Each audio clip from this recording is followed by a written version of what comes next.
This is Aldous Huxley, a man haunted by a vision of hell on earth. A searing social critic, Mr. Huxley, 27 years ago, wrote Brave New World, a novel that predicted that someday the entire world would live under a frightful dictatorship. Today, Mr. Huxley says that his fictional world of horror is probably just around the corner for all of us. We'll find out why in a moment. The Mike Wallace Interview, presented by the American Broadcasting Company in association with the Fund for the Republic, brings you a special television series discussing the problems of survival and freedom in America. Good evening. I'm Mike Wallace. Tonight's guest, Aldous Huxley, is a man of letters, as disturbing as he is distinguished. Born in England, now a resident of California, Mr. Huxley has written some of the most electric novels and social criticism of this century. He's just finished a series of essays called Enemies of Freedom, in which he outlines and defines some of the threats to our freedom in the United States. And Mr. Huxley, right off the bat, let me ask you this. As you see it, who and what are the enemies of freedom here in the United States? Well, I don't think you can say who in the United States. I don't think there are any sinister persons deliberately trying to rob people of their freedom. But I do think, first of all, that there are a number of impersonal forces which are pushing in the direction of less and less freedom. And I also think that there are a number of technological devices which anybody who wishes to use can use to accelerate this process of going away from freedom, of imposing control. Well, what are these forces and these devices, Mr. Huxley?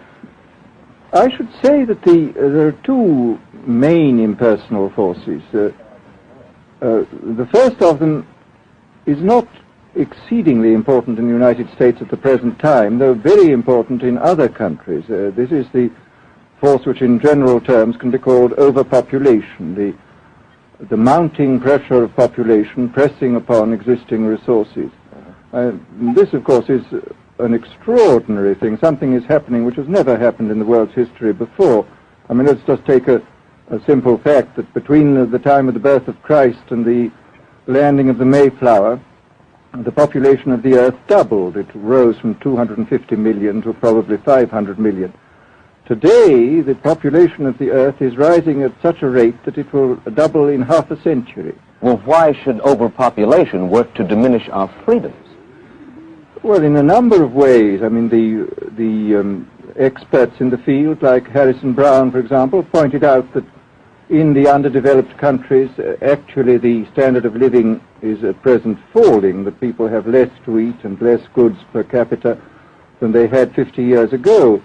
And as the position of these countries, the economic position, becomes more and more precarious, obviously the central government has to take over more and more responsibility for keeping the ship of state on an even keel.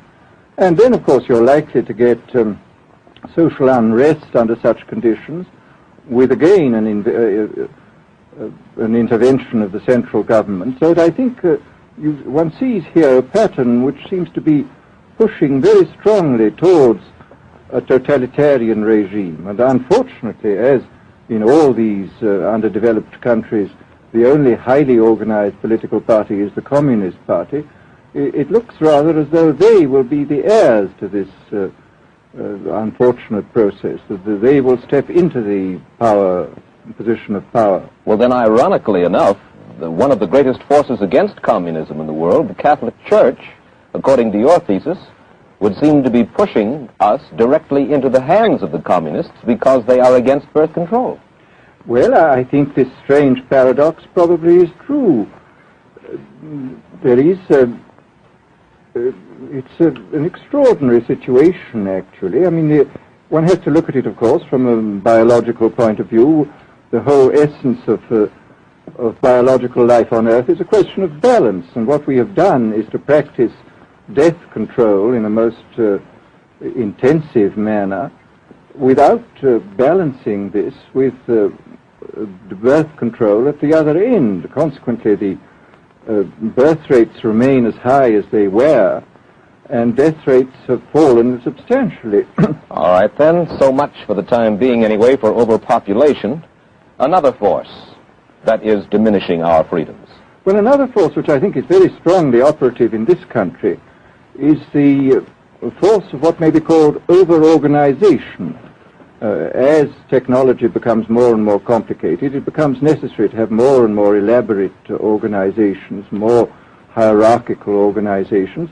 And incidentally, the advance of technology has been accompanied by an advance in the science of organization. It's now possible to make organizations on a larger scale than was ever possible before. And so that you have more and more people living their lives out as subordinates in these hierarchical systems controlled by bureaucracies, either the bureaucracies of big business or the bureaucracies of big government. Now, the devices that you were talking about, are there specific devices or methods of communication which diminish our freedoms in addition to overpopulation and over-organization? Well, there are certainly devices which can be used in this way. I mean, let us take, after all, a piece of very recent and very painful history is the propaganda used by Hitler, which was incredibly effective. I mean, what were Hitler's methods? Hitler used terror on the one kind, brute force on the one hand, but he also used a very efficient form of propaganda, which he was using every modern device at that time. He didn't have TV, but he had the radio, which he used to the fullest extent, and was able to impose his will on an immense mass of people. I mean, the Germans were a highly educated people. Well, we're aware of all this, but how do you equate Hitler's use of propaganda with the way that propaganda, if you will, is used, let us say, here in the United States? Are you suggesting that there is a parallel? Needless to say, it's not being used in this way now, but the point is, it seems to me, that there are methods at present available, methods superior in some respects to Hitler's methods, which could be used in a bad situation. I mean, what I feel very strongly is that we mustn't be caught by surprise by our own advancing technology. This has happened again and again in history. Technology has advanced, and this changes social conditions. And suddenly people have found themselves in a situation which they didn't foresee and doing all sorts of things they didn't really want to do. Well, now, what do you mean? Do you mean that we develop our television but we don't know how to use it correctly? Is that the point that you're making? Well, at present, the television, I think, is being used quite harmlessly. I would feel it's being used too much to distract everybody all the time. But, I mean, imagine, which must be the situation in all communist countries, where the television, where it exists, is always saying the same thing the whole time, is always driving along. It's not creating a wide front of distraction, it's creating a one-pointed drumming in of a single idea all the time. It's obviously an immensely powerful instrument. So you're talking about the potential misuse of the instrument. Exactly. We have, after all technology is in itself morally neutral. These are just powers which can either be used well or ill. It's the same thing with atomic energy. We can either use it to blow ourselves up, or we can use it as a substitute for the coal and the oil which are running out. You've even written about the use of drugs in this light. Well, now, this is a very interesting subject. I mean, in this book that you mentioned, this book of mine, Brave New World, I postulated a substance called soma, which was a very versatile drug. It would make people feel happy in small doses. It would make them see visions in medium doses, and it would send them to sleep in large doses. Well, I don't think such a drug exists now, nor do I think it will ever exist, but we do have drugs which will do some of these things, and I think it's quite on the cards that we may have drugs which will profoundly change our mental states without doing us any harm. I mean, this is the pharmacological revolution which has taken place, that we have now powerful mind-changing drugs which, physiologically speaking, are almost costless. I mean, they are not like opium or like cocaine, which do change the state of mind, but leave terrible results physiologically and morally. Mr. Huxley, in your new essays, you state that these various enemies of freedom, are pushing us toward a real-life, brave new world, and you say that it's awaiting us just around the corner. First of all, can you detail for us what life in this brave new world which you fear so much, or what life might be like? Well, to start with, I think this kind of the dictatorship of the future, I think will be very unlike the dictatorships which we've been familiar with in the immediate past. I mean, take another book prophesying the future, which was a very remarkable book, George Orwell's 1984. Well, this book was written at the height of the Stalinist regime and just after the Hitler regime. And there he foresaw a dictatorship using entirely the methods of terror, the methods of physical violence.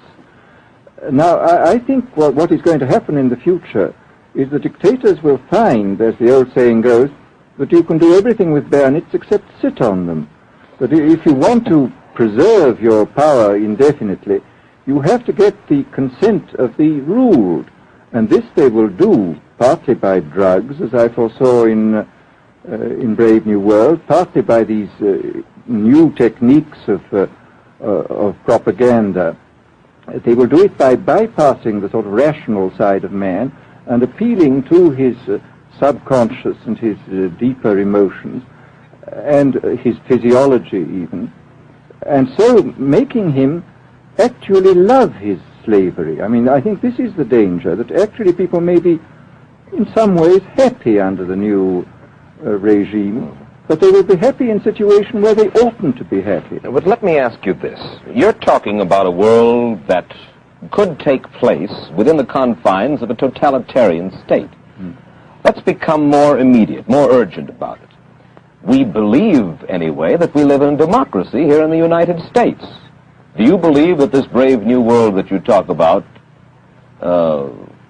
could, let's say in the next quarter century, the next century, could come here to our shores? I think it could. I mean, that's why I feel it's so extremely important here and now to start thinking about these problems, not to let ourselves be taken by surprise by the new advances in technology. I mean, for example, in regard to the use of the drugs, we know there's enough evidence now for us to be able, on the basis of this evidence and using a certain amount of creative imagination, to foresee the kind of uses which could be made by people of bad will with these things, and to attempt to forestall this. And in the same way, I think with these other methods of propaganda, we can foresee and we can do a good deal to forestall. I mean, after all, the price of freedom is eternal vigilance. You write in Enemies of Freedom, you write specifically about the United States. You say this, writing about American political campaigns. You say, all that is needed is money and a candidate who can be coached to look sincere. Political principles and plans for specific action have come to lose most of their importance. The personality of the candidate, the way he is projected by the advertising experts, are the things that really matter. Well, this is... during the last campaign, there was a great deal of this kind of statement by the advertising managers of the campaign parties, this idea that the candidates had to be merchandised as though they were soap or toothpaste, and that you had to depend entirely on the personality. I mean, the personality is important, but there are certainly people with an extremely amiable personality, particularly on TV, who might not necessarily be very good in positions of political trust.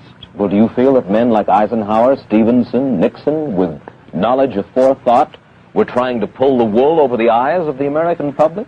No, but they were being advised by powerful advertising agencies who were making campaigns of a quite different kind from what had been made before.